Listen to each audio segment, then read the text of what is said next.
Hello friends, எல்லாருக்கும் வணக்கம். Welcome back to homely princess channel. இன்றைக்கி நம்ம சேனலில் குழந்தைங்களுக்கான ஒரு லஞ்ச் ரெசிபி தான் பார்க்க போகிறோம்.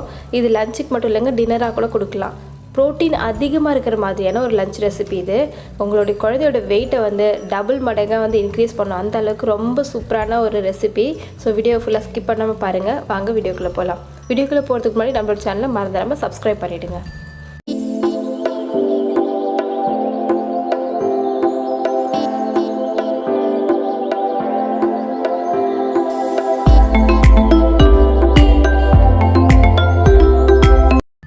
ஸோ இப்போ இந்த லஞ்ச் ரெசிபி செய்கிறதுக்காக பார்த்திங்கன்னா, நான் கொஞ்சமாக நம்ம வீட்டில் வடித்த சாதம் எடுத்துக்கிறேன். இதை நான் நல்லா ஒரு ஃபோர்க் வச்சு மேஷ் பண்ணிக்க போகிறேன். நீங்கள் இன்னும் நல்லா குழைய வடித்து கூட நீங்கள் குழந்தைக்கு கொடுக்கலாம். பட் நான் இப்போ 1 வயசுக்கு மேலே இருக்கிற குழந்தைங்களாம் நம்ம வீட்டு சாப்பாடை இன்ட்ரடியூஸ் பண்ணுங்கள், நான் முடிஞ்ச அளவுக்கு நான் சொல்லிட்டு இருக்கேன். கண்டிப்பாக நீங்கள் அந்த மாதிரி தான் ட்ரை பண்ணுங்கள். அப்போ தான் உங்களுடைய சாப்பாட்டுக்கு சீக்கிரம் செட் ஆவாங்க. இப்போ நல்லா நம்ம மேஷ் பண்ணியாச்சு, சரிங்களா? மேஷ் பண்ணதுக்கப்புறம் பார்த்திங்கன்னா 2 பொருள் முக்கியமாக நம்ம ஆட் பண்ண போகிறோம். ஒன்று, முட்டையோட மஞ்சள் கரு. இதில் நிறைய ப்ரோட்டீன் கண்டென்ட் இருக்குது. குழந்தைங்களோட வெயிட்டையும் குழந்தைங்களோட மசில் டெவலப்மெண்ட்டுக்கும் ரொம்பவே ஹெல்ப்ஃபுல்லாக இருக்கும் இந்த முட்டை. ஸோ வாரத்தில் 4 நாள் கொடுக்கலாம். அடுத்தது பார்த்திங்கன்னா பருப்பு, துவரம் பருப்பு. நான் நல்லா ஊற வச்சு அதை நான் ஒரு 4-5 விசில் விட்டு எடுத்துருக்கிறேன். நல்லா குழைய விசில் விட்டு எடுத்துருக்கிறேன். இந்த அளவுக்கு 2த்தையும் நம்ம ஆட் பண்ணதுக்கு அப்புறமா நல்லா மறுபடியும் ஃபோர்க் வச்சு மேஷ் பண்ணிக்கிறேன். இப்போ நீங்கள் உங்ககிட்ட மேஷர் இருக்குது, இல்லை மிக்சியில் தான் பிளெண்ட் பண்ணுறீங்கன்னா அதுமாதிரி பிளெண்ட் பண்ணிக்கோங்க.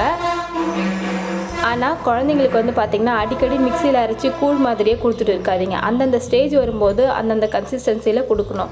1 வயசுக்கு மேலான குழந்தைங்களுக்கு உங்கள் கையாலே பிசைஞ்சு நீங்கள் ஊட்டி விடுற மாதிரி பார்த்துக்கோங்க. இப்போது நல்லா இந்த அளவுக்கு மேஷ் பண்ணதுக்கப்புறமா உங்கள் குழந்தைக்கு நீங்கள் சர்வ் பண்ணிடலாம். உங்கள் குழந்தைக்கு கொஞ்சம் காரம் சேர்த்து கொடுக்கணும் அப்படின்னா நீங்கள் லைட்டாக பெப்பர் தூள் சேர்த்துக்கோங்க.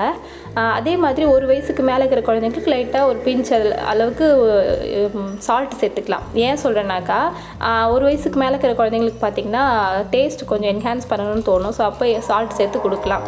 1 வயசுக்குள்ளே இருக்கிற குழந்தைக்கு சால்ட் வேண்டாம், சரிங்களா? இப்போது இந்த திக்கான கன்சிஸ்டன்சியில் கொடுக்குற மாதிரினா நீங்கள் 1 வயசுக்கு மேலே கொடுங்க. ஆனால் அவங்க இந்த அளவுக்கு முழுங்க மாட்டாங்க, ரொம்ப திக்காக இருக்குன்னு தோணுச்சுன்னா பருப்பு வேக வச்ச தண்ணி இருக்கு இல்லையா, நான் அதான் இப்போ சேர்த்து மறுபடியும் மிக்ஸ் பண்ணிகிட்டு இருக்கேன். அதை இதோட சேர்த்து நல்லா மிக்ஸ் பண்ணி குழந்தைக்கு ஊட்டி விடலாம். ஸோ ரொம்ப நல்லா வெயிட் கெயின் ஆகும். இது 2 பொருளுமே வெயிட் கெயினுக்கு அதிகமான ஒரு விஷயத்தை கொடுக்கக்கூடியது. ஹெல்த்துக்கும் ரொம்ப நல்லது. கண்டிப்பாக உங்கள் குழந்தைக்கு லஞ்சு கொடுங்க, டின்னராக கொடுங்க. டின்னராக கொடுக்கலாமா? முட்டை அப்புறம் பருப்புலாம் நைட்டில் செரிக்குமான்னு டவுட் இருக்கும்.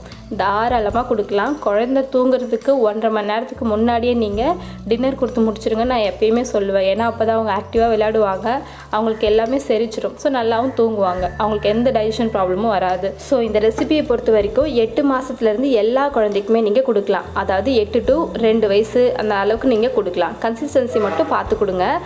ரொம்ப கூழ் மாதிரியே அடிக்கடி கொடுத்துட்டு இருக்காதீங்க. இந்த மாதிரி கொஞ்சம் திக்காக கொடுத்தா தான் அவங்களுக்கு உடம்புல போய் செட் ஆகும். ஸோ வயிறு நல்லா ஃபில்லிங்காக இருக்கும். உங்களுக்கு இதை பற்றி ஏதாவது டவுட் இருந்தால் கமெண்ட்டில் கேளுங்க, நான் ரிப்ளை பண்ணுறேன். உங்களை அடுத்த வீடியோவில் பார்க்குறேன். பாய்.